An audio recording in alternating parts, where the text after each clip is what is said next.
If this compressor was at a party, it would be the one that ended some long-term relationships, punched some folks, and then gets taken away in a police car.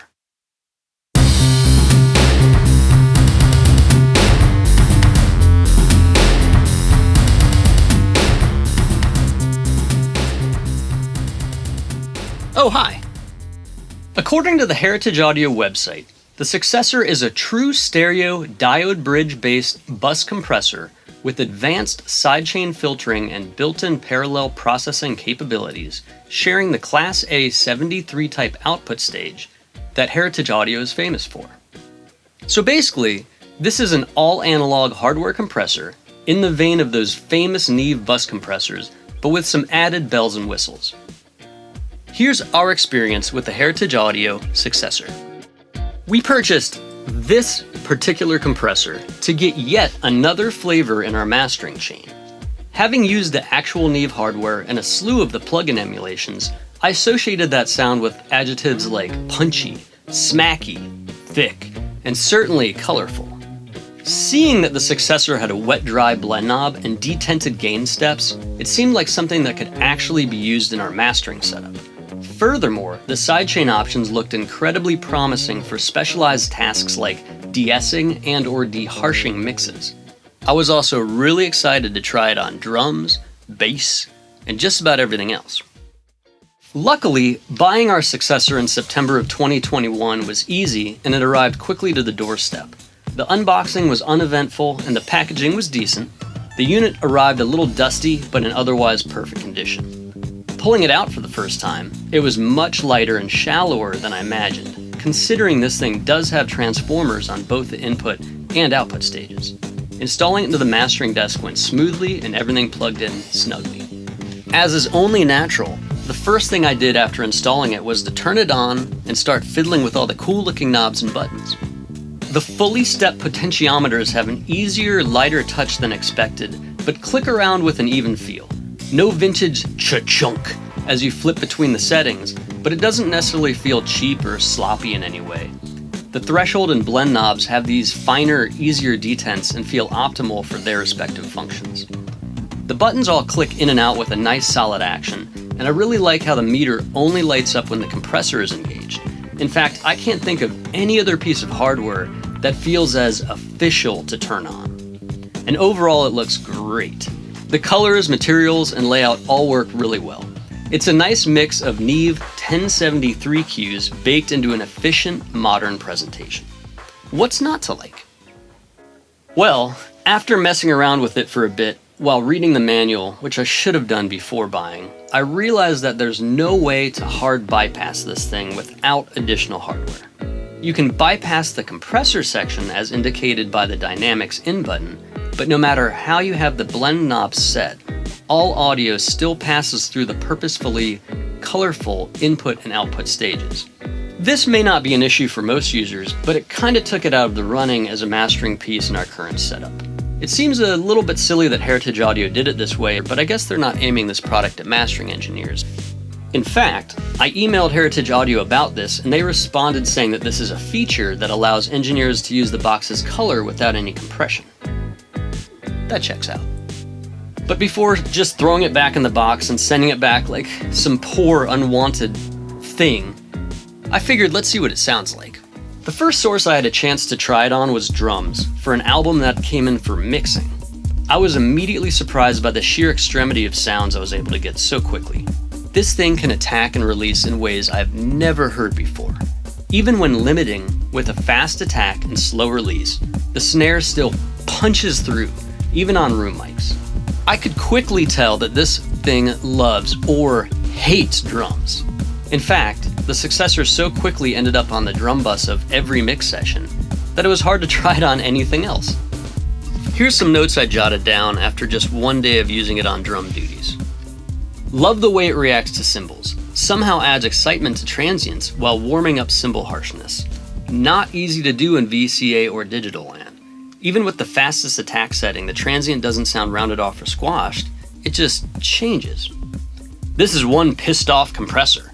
Does absolutely wild things to the audio.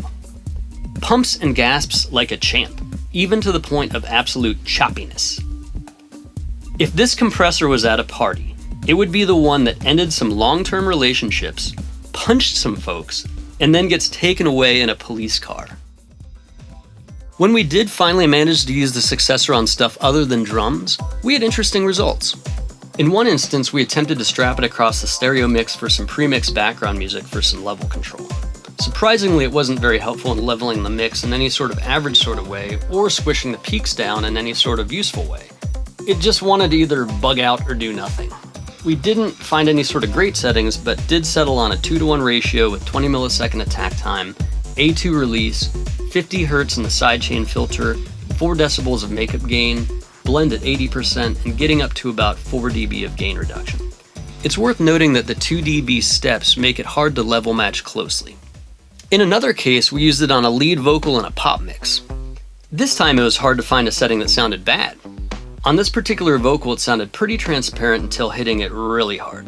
After some back and forth, the settings were locked in at 3:1 ratio, 20 millisecond attack, A1 release, 80 Hz in the sidechain filter, 50% blend, and 2 dB of makeup gain, getting about 3 dB on the loudest bits. It wasn't the only compressor in the chain, but it did work perfectly for that last little bit of squeeze. I think I can sum it all up by saying that we bought this thing for mastering, but ended up loving it on drums so much that it took over a year to take it off the drum bus to try it on other stuff in order to finish this review. Your mileage may vary, but we love it, recommend it, and here's some sound samples, and don't forget to subscribe and like and all that stuff.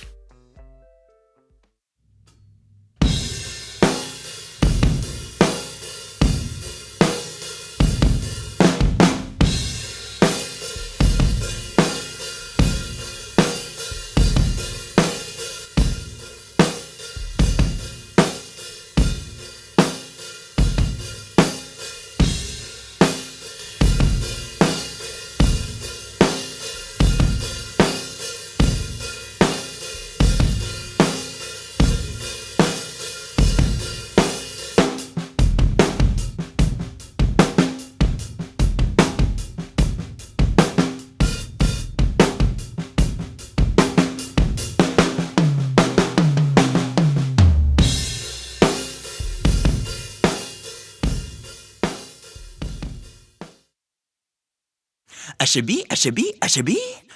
be make you wind up for me. I should be make you chop my money. Baby girl, you hotter than lava. Income girl, make you be my lover. Them bad minds, so me nah bother. See me come too hotter than summer. Me nah play girl, me a top shutter. I should be make you wind up for me. I should be make you chop my money. Baby girl, you hotter than lava. Income girl, make you be my lover. Them bad minds, so me nah bother. See me come too hotter than summer. Me nah play girl, me a top shutter.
If you enjoyed this video, go ahead and give it a like, and please remember to subscribe to the Fuzzywallz channel.